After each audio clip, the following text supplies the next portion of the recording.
最近其實就做緊呢個Go With The Flow 嘅World Tour 嘅演唱會啦。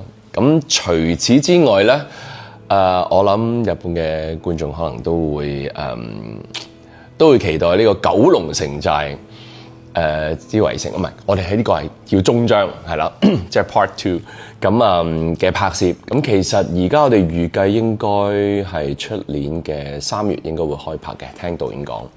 咁喺1、2月我哋會準備一啲武術動作嘅訓練啦。其實我哋第一輯嘅時候，我哋係訓練咗1個月嘅。但係今次要訓練2個月，咁可想而知應該會有更多嘅精彩嘅動作場面啦。咁除此之外，仲有一套電影叫做《尋秦記》啦，英文名應該係叫Back to the Past 嘅。